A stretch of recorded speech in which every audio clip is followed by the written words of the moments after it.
Que a graça e a paz do nosso Senhor e Salvador Jesus Cristo esteja na vida de cada um dos meus irmãos.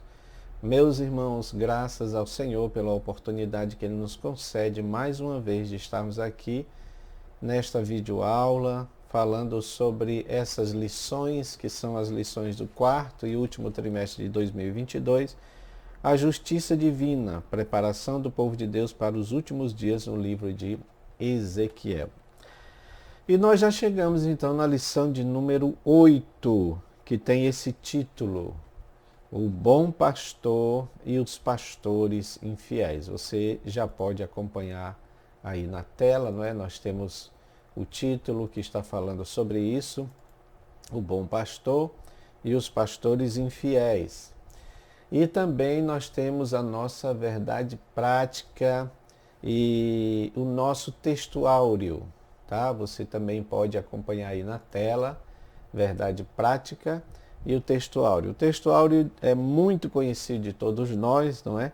Que é exatamente João 10, 11, quando diz: Eu sou o bom pastor e o bom pastor dá a vida pelas ovelhas.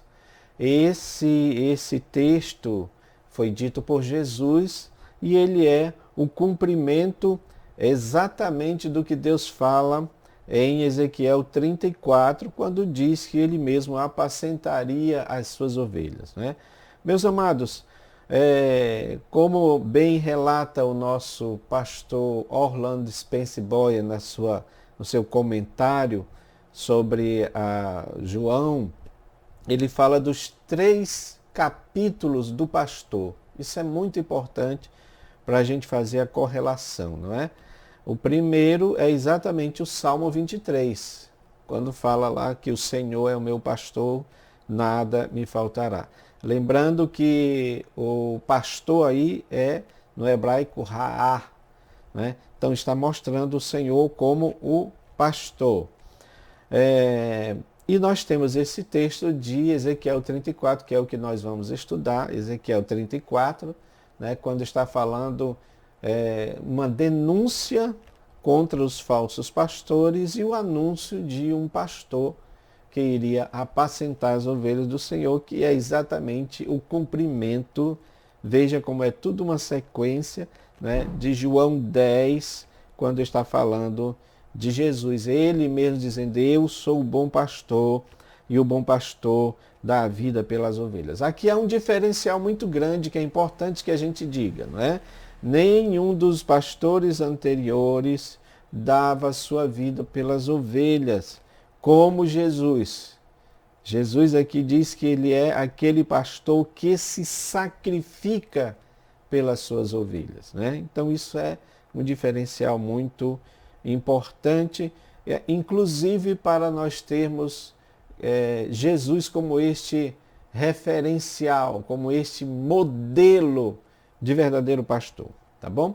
A verdade prática nos informa. As Escrituras revelam Deus como pastor do seu povo, né? Jeová Ra'á. Mas isso se aplica também aos líderes eclesiásticos.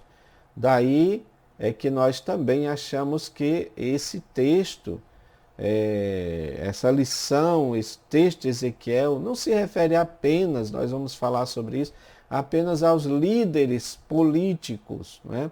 Mas também aos líderes eclesiásticos. Tá?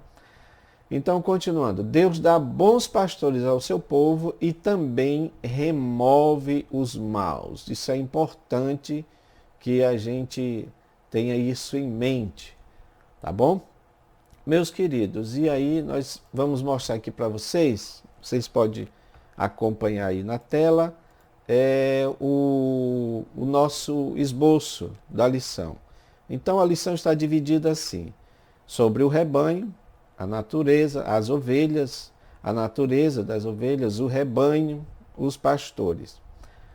Sobre os pastores infiéis, o pastor de ovelhas, o que os governantes faziam, o que os governantes não faziam, né? As ovelhas dispersas, tá?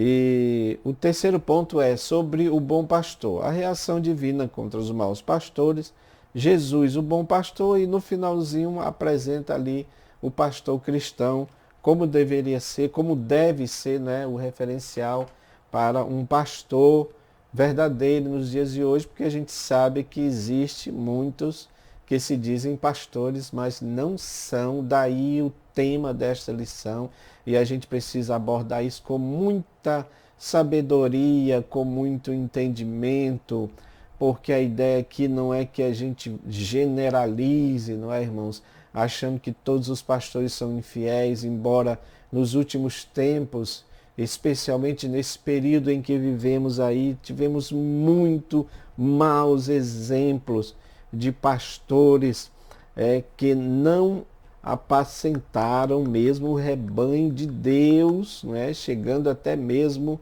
a desejar que as ovelhas não frequentem o seu aprisco, né? O seu rebanho ali.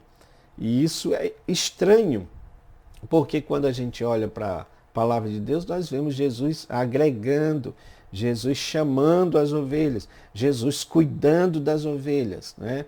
E aí, de repente, os pastores indo numa direção contrária é muito estranho. Amém? Vamos dar continuidade aqui. Continuando, meus amados, nós vamos então para o tópico primeiro, né? O tópico primeiro que está falando sobre o rebanho. E aqui a dica do nosso comentarista é que é necessário identificar a ovelha no sentido literal para poder compreender o sentido metafórico, tá? Então o tópico está dividido dessa forma: as ovelhas, a natureza das ovelhas, o rebanho e também os pastores. Para isso eu gostaria de mostrar para os irmãos esse gráfico aqui que está tratando da ovelha. Então, como foi dito aqui, é necessário identificar a ovelha no sentido literal, tá bom? E aí a gente vai e faz a aplicação para o sentido metafórico, para o sentido espiritual. Irmãos, o que é a ovelha? Conforme você está vendo aí no gráfico, está bem explicativo. Esses gráficos são feitos, sabe, com muito amor para vocês utilizarem nas aulas, porque eu acredito que isso vai fixar na mente dos alunos. Então a ovelha, ela é a fêmea do carneiro, né?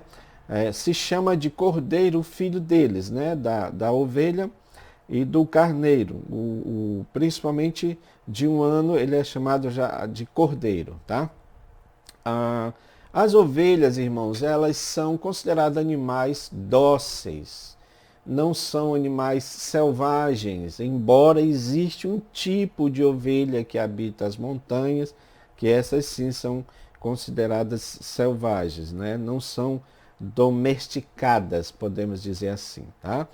Então elas são animais dóceis, elas são um símbolo também de sacrifício e redenção, exatamente por esse caráter, né, de entrega, digamos assim.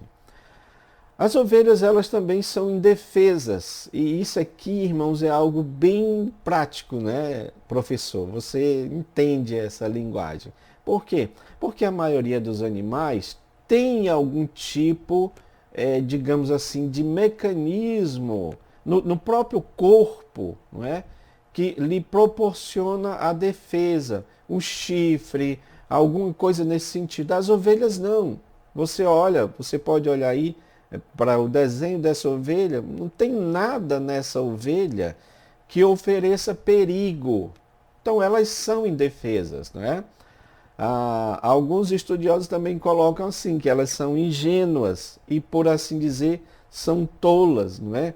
Elas se perdem, elas podem ficar desorientadas, não é? Então esse é um aspecto importante, não é, das ovelhas. As ovelhas são gregárias, né? Elas gostam de estar realmente em bandos, embora, no caso do rebanho, embora é possível que por algum motivo elas se percam, tá? Elas são sensíveis porque elas reconhecem as outras ovelhas, as ovelhas do seu bando, do seu rebanho. Isso é muito importante também a gente dizer. tá?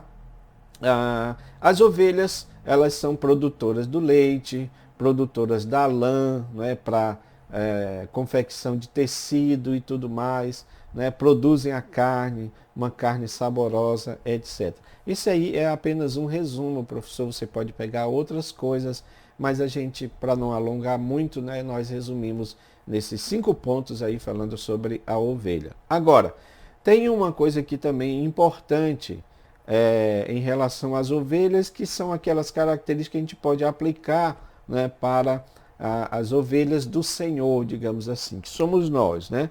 Então, as ovelhas, elas conhecem o seu pastor, ou seja, a relação da ovelha, conforme nós dizemos ali, que elas são sensíveis, elas conseguem memorizar, digamos assim, rostos e tal, então elas conseguem conhecer o seu pastor, né? Segundo ponto é que elas também conhecem a voz do seu pastor. Aliás, professor, nós vamos ver se nós postamos aí no grupo um caso que eu achei muito interessante. Eu estava lendo, né, pesquisando sobre isso, e conta-se a história de alguém que estava em um lago na África e de repente ali ele presenciou um rebanho, não é, com o seu pastor. Então estava vindo ali aquelas ovelhas e o pastor estava exatamente trazendo as ovelhas para saciar ali a sua sede naquele lago ali, né? Mas aí de repente chegou um outro rebanho e aí se juntou aquelas, o outro pastor também, e eles começaram a conversar ali e de repente chega um terceiro rebanho e ali elas se juntam, as ovelhas, e os 3 pastores estavam ali conversando enquanto as suas ovelhas estavam bebendo ali, saciando a sua sede, né? Então aquela pessoa ficou pensando como é que agora vai ser para eles reconhecerem qual é a ovelha, de quem é a ovelha. Mas quando terminou então aquele momento, cada pastor foi saindo e ele dava uma voz de comando, ele chamava as suas ovelhas e as ovelhas daquele pastor seguiam o pastor. Assim aconteceu com os outros 2 rebanhos que estavam lá. Olha que coisa interessante, né? Então, as ovelhas conhecem a voz do seu pastor. Meus amados, isso é importantíssimo. Professor, vamos enfatizar isso na sala de aula, porque a ovelha que conhece a voz do seu pastor é aquela ovelha que conhece a voz de Deus que está exatamente na sua palavra. Então significa dizer que ela sabe que é o Senhor que está falando, né? E aí nós vamos para o terceiro ponto, que mostra não somente que elas conhecem o pastor, conhecem a voz do pastor, mas elas também atendem ao chamado do pastor. Ou seja, quando o pastor chama, foi o que nós mostramos aqui, elas atendem, não é? Ou seja, as ovelhas não são rebeldes, elas atendem ao chamado do pastor, né? Isso aqui é algo muito importante, não é, irmãos? Porque se de fato Deus constituiu pastores, então é claro que nós devemos ouvir a voz, não é, dos pastores, porque acreditamos que o Senhor está na vida desses homens de Deus para conduzir as suas ovelhas, tá? Claro que há essa ressalva no sentido de que se aquele pastor está encaminhando a ovelha no caminho errado, você não vai, você está desobrigado a ouvir a voz daquele pastor naquele ponto ali, tá? Quarto ponto aqui, as ovelhas elas amam o seu pastor, porque como falamos aqui, né, na realidade esses três pontos aqui, eles estão entrelaçados. Porque se a ovelha ama o pastor, ela também confia no seu pastor. Ou seja, ela confia para o direcionamento que ele está dando. Porque quando a gente lê o Salmo 23, a gente vê ali que ele leva as ovelhas para as águas tranquilas, não é? Ele leva as ovelhas para pastos verdejantes. Aliás, tem uma curiosidade nesse Águas Tranquilas, porque assim, você sabe que existem rios, né, que eles têm uma corrente, né, as correntes, né, que podem sim levar, que podem sim até mesmo afogar uma ovelha. Então, o pastor, conhecendo isso, ele não vai levar a sua ovelha para um rio de uma correnteza forte, não é? Então, leva-me a águas tranquilas, melhor dizendo. Por quê? Porque ele não vai expor as suas ovelhas ao perigo e elas confiam no pastor. Elas o seguem. Esse ponto aqui, meus amados, é muito importante. A gente precisa ter confiança que o nosso Deus, ele nos ama e ele demonstra o seu amor com atos práticos, especialmente quando Cristo morre por nós, né? É o que está aqui na lição. Eu sou o bom pastor e o bom pastor dá a vida pelas ovelhas. Aqui já está inserido aqui o que Jesus iria fazer pela nação de Israel, pelo mundo todo, que é exatamente se sacrificar, morrer pelas suas ovelhas, tá bom? Então esse aqui é um ponto importante. Temos também falando aqui sobre o rebanho, não é, irmãos? O rebanho. O rebanho. Aqui está falando, claro, que o povo de Israel e a igreja são identificados diversas vezes na Bíblia como rebanho do Senhor. É importante que a gente diga, porque nós precisamos ter essa noção clara de que nós também fazemos parte da bênção que Deus prometeu para Abraão quando disse que faria dele uma grande nação, o seu rebanho, tá bom? Porém, nós não somos judeus, né? O que nos torna participantes desta bênção é que Deus disse também que através de Abraão abençoaria todas as nações da terra. E ele faz isso com Jesus, quando Jesus morre por nós, né? Aliás, na oração sacerdotal, que é importante que a gente veja sobre isso, porque Jesus ele diz também que tem outras ovelhas que não são deste rebanho, e a mim compete conduzi-las. Ou seja, Jesus está dizendo que haveria outras ovelhas que não faziam parte da nação de Israel, mas que elas são um rebanho do Senhor e ele iria conduzi-los. Acreditamos que ele se referia à igreja. Acreditamos que ele se referia a todos nós que somos gentios e que aceitamos a Cristo como o único e suficiente Salvador, tá bom? Isso é muito importante, tá? Também aqui está falando dos pastores, né? Os pastores. É importante, irmãos, que aqui a interpretação que o nosso comentarista dá, ele está falando do sistema político, se referindo aos governantes, né? Porque naquela época o regime de Israel, mesmo em uma monarquia, ele era também teocrático, né? Aí entra toda aquela discussão sobre os estados laicos da atualidade, não é? Mas para Deus, né, não existia essa opção, digamos assim, para ele ser o Deus de Israel, o Senhor de Israel e ao mesmo tempo compactuar com outros deuses. Isso aí é que a gente precisa deixar isso muito claro. Não acontece conosco nos dias de hoje, não é? Nos regimes políticos de hoje, mas com Israel era dessa forma. Existia a monarquia, mas a monarquia, os reis de Israel, eles tinham que ter a noção clara que o Senhor era o pastor da nação. Era ele quem estava regendo toda a nação.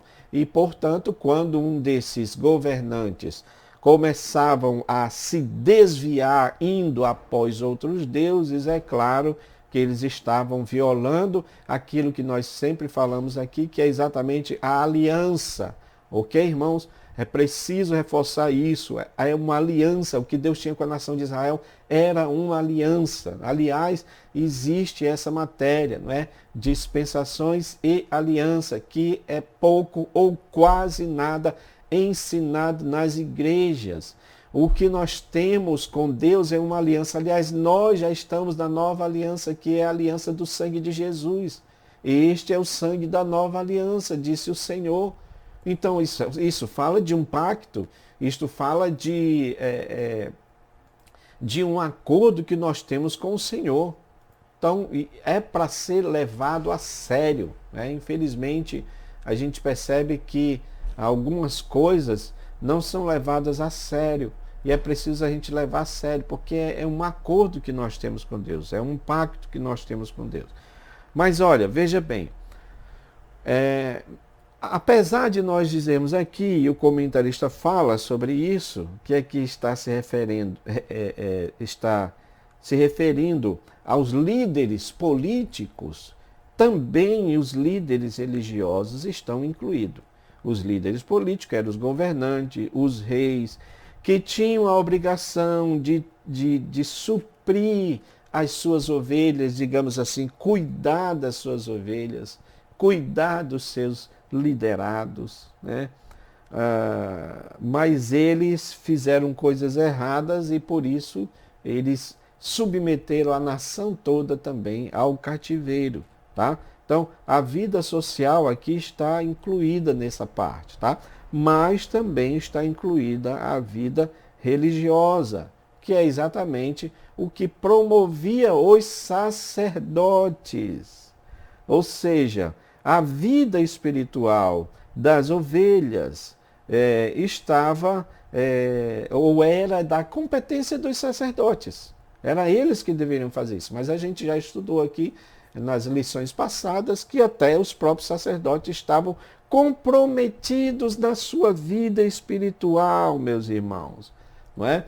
Eles não só negligenciaram o ensino da lei, como eles mesmos foram após outros deuses.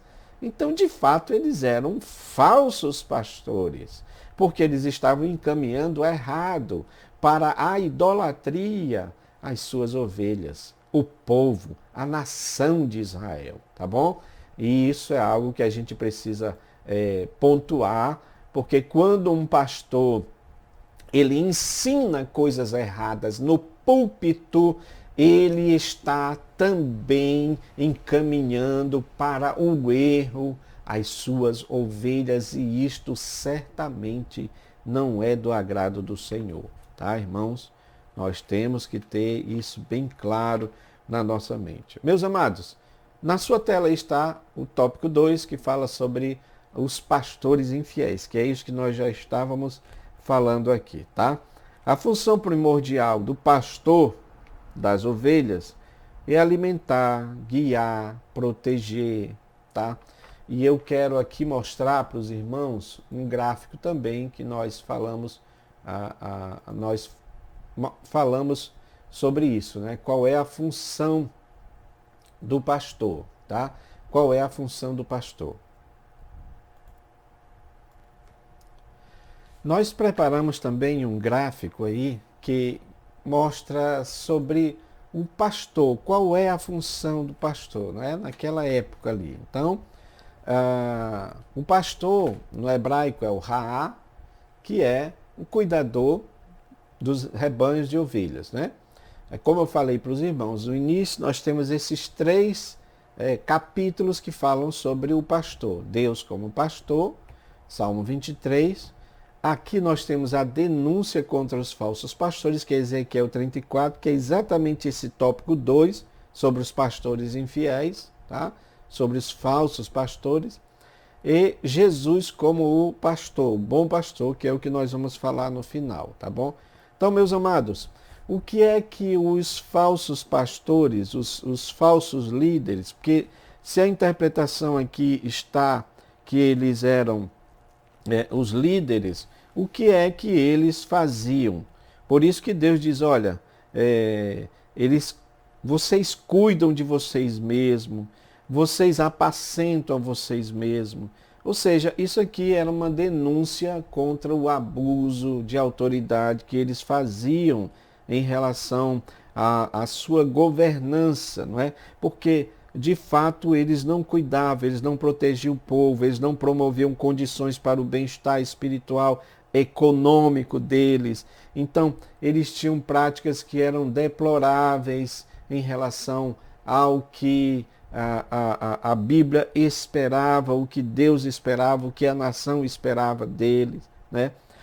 O terceiro ponto fala sobre o que eles não faziam, ou seja, o que eles faziam era o mal contra as ovelhas, no sentido de desprezá-las, no sentido de não promover, de não fazer um governo justo, porque o que nós colocamos aqui, me lembrei de uma outra lição que nós tivemos, falando a respeito de Salomão, né? Quando você vê lá Salomão foi um dos que impôs uma carga tributária para a nação muito pesada.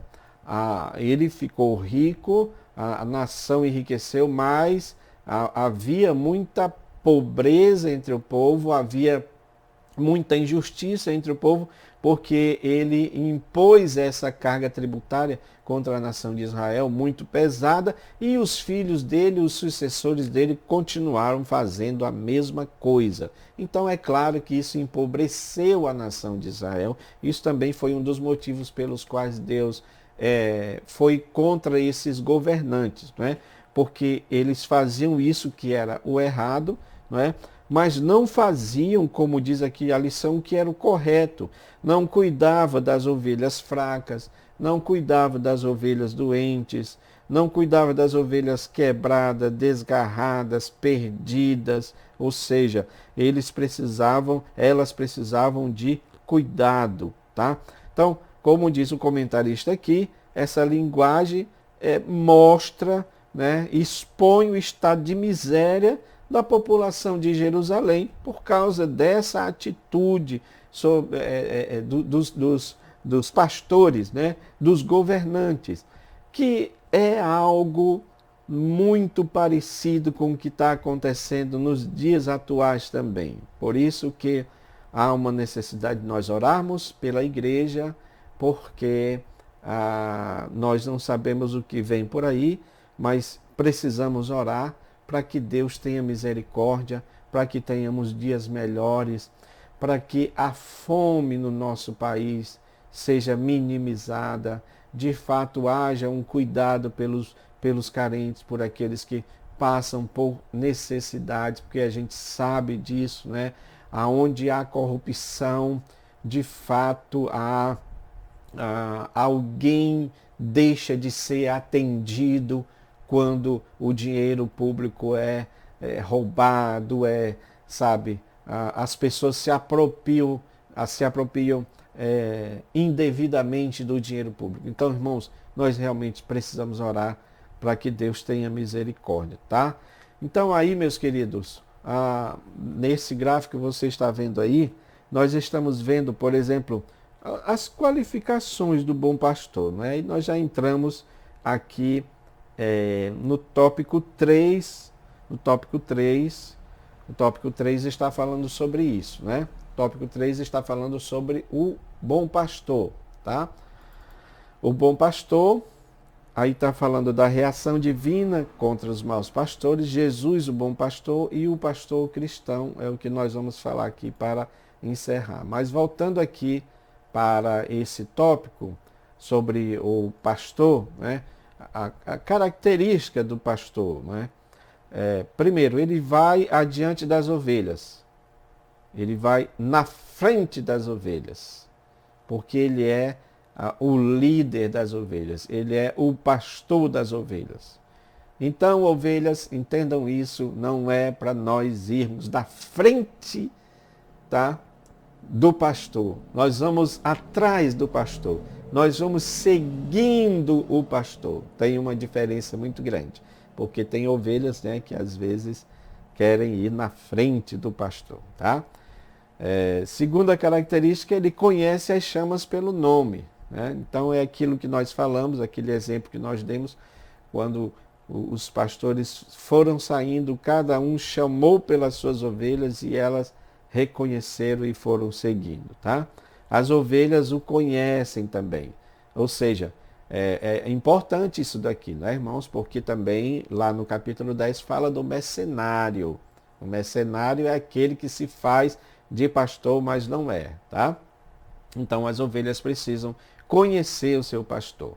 Quarta característica, ele dá a vida por elas, tá? Ele dá a vida por elas, ele morre por elas, né? Ele as guarda e protege. Vamos falar daqui a pouco sobre isso também em um outro gráfico, quando está falando sobre o cajado do pastor. Ele vai em busca da ovelha perdida, ou seja, ele cuida da que está doente, ele tem preocupação, ele se importa, ele tem empatia, tá? Ele tem misericórdia das ovelhas, ele sente o sofrimento das ovelhas. Isso aqui, irmãos, faz toda a diferença nesses tempos tão difíceis em que nós estamos vivendo, tá? É muito importante nós entendermos isso.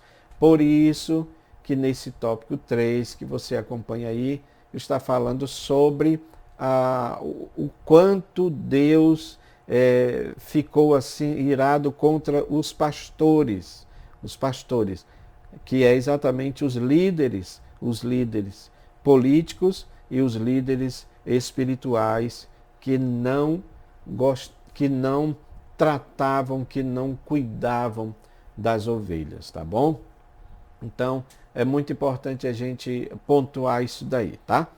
No segundo subitem aqui, nós temos Jesus como o pastor. E aqui tem esse gráfico também muito importante que nós colocamos. Inclusive, irmãos, tem alguns artigos que nós escrevemos, textos que nós escrevemos, está lá no grupo, tá bom? Dê uma olhada lá, pegue esse material e dá para você dar uma aula bem robusta nesse sentido. Então, Jesus, o bom pastor, olha o referencial de Jesus como bom pastor. Lembrando que nós somos as suas ovelhas, as ovelhas do outro rebanho, que ele também cuidaria, que é a sua igreja, que é o seu povo, formado de todas as pessoas de raça, tribo, língua e nação. Isso é muito importante. Então, primeiro ponto aí, Jesus, ele não suga a ovelha, não é?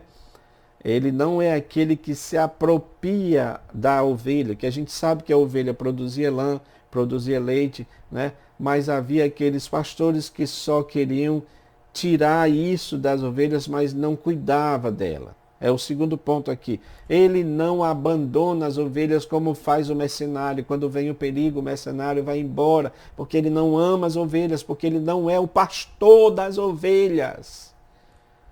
Então isso é muito importante, irmãos, nós pontuarmos isso. Terceiro ponto de Jesus como pastor, tá? Ele alimenta as ovelhas. Glória a Deus. Ele fornece o pão, porque ele é o pão vivo que desceu do céu. Esse alimento não é apenas o alimento físico, porque a gente sabe que o nosso Cristo cuida de nós, apesar de inflação, de dificuldades que eu e você muitas vezes enfrentamos. Eu sinto Deus falar comigo nesta hora que a gente enfrenta dificuldades sim, mas Cristo é o nosso pastor que cuida materialmente, não deixando faltar o pão, mas cuida espiritualmente, porque ele alimenta as suas ovelhas. Ele cuida das ovelhas doentes. Quantas ovelhas estão doentes? E aqui eu quero falar em dois sentidos. Existe a doença física nessa doença física, Deus também cuida. E Ele não só cuida, mas Ele também tem todo o poder para sarar, para curar. E Ele cura mesmo. Mas existem muitas doenças que são da mente, psicossomática, que são espirituais. Pessoas que estão enfermas espiritualmente, machucadas espiritualmente. E o nosso Jesus é o bom pastor para cuidar dessas ovelhas que estão caídas muitas vezes pelos problemas, pelas dificuldades, estão caídas no caminho. E ele vai lá atrás delas, ele cuida delas. Glória a Deus por isso. Ele cuida de maneira tão poderosa, meus irmãos, que ele é aquele que se sacrifica pelas ovelhas. Ele dá a vida pelas suas ovelhas. E isso não é uma retórica, não é uma conversa, não é uma fala bonita, não. Ele morreu pelas ovelhas. Preste atenção, diz a palavra de Deus que Jesus olhou para a nação de Israel, aquelas multidões sofridas, sem, recursos financeiros, por isso que ele ia lá e multiplicava o pão e o peixe. Ele olhou para aquelas multidões e viu que eram ovelhas que não tinham pastor, porque não havia o cuidado dos governantes e nem havia o cuidado dos sacerdotes. Agora, ele viu aquelas multidões como ovelhas que não tinham pastor. Aí o que é que ele faz, meus irmãos? Por isso que a gente precisa amar cada dia mais o nosso Cristo. Ele se torna ovelha para morrer pelo seu povo. Como ovelha muda, ele foi levado ao matadouro e não abriu a sua boca. Jesus, o bom pastor, é aquele que se sacrifica pelas ovelhas, porque ele ama as suas ovelhas. Ele tem amor por elas. Ele ama tanto que ele as protege com a sua vara contra os lobos devoradores, contra as feras malignas de pessoas que muitas vezes querem destruir o rebanho, destruir as ovelhas. Então ele está lá fultigando com o seu cajado, afugentando mesmo esses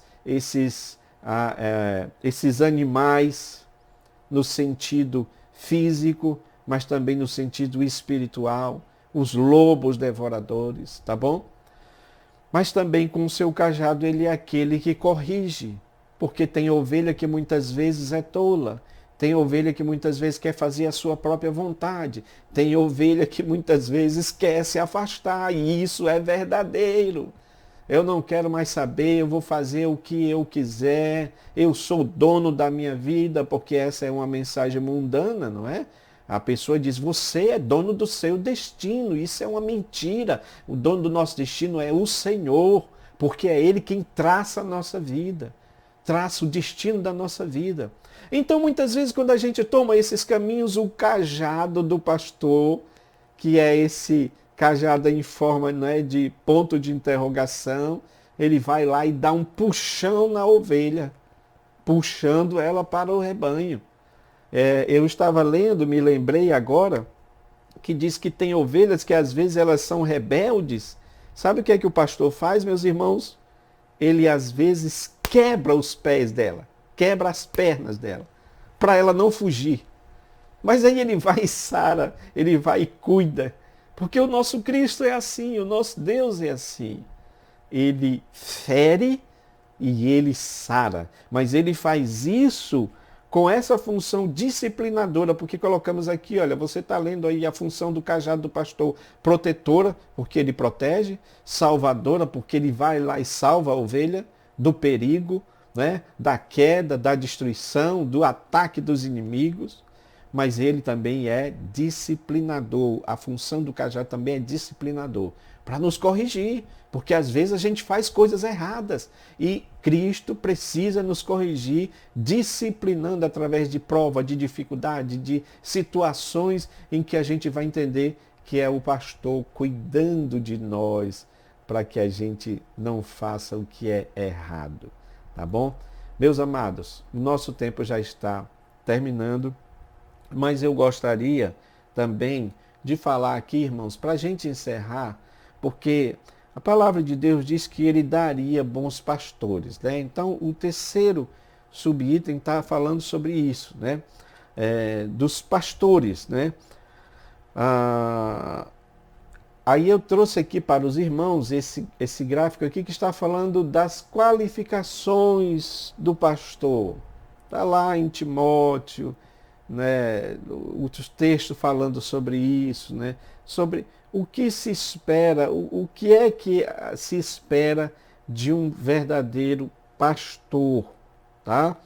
Então, primeiro ele tem que ser temperante, ou seja, ele precisa ser equilibrado, ele precisa ser sóbrio, a palavra sóbrio lá no sentido de não dado ao vinho, ou seja, não é uma pessoa que bebe, não é uma pessoa que perde a função mental de raciocínio, porque você sabe quando uma pessoa está bêbada, ela não consegue raciocinar direito, por isso que é aconselhável que a pessoa não dirija, porque toda a coordenação motora dela está comprometida, tá bom?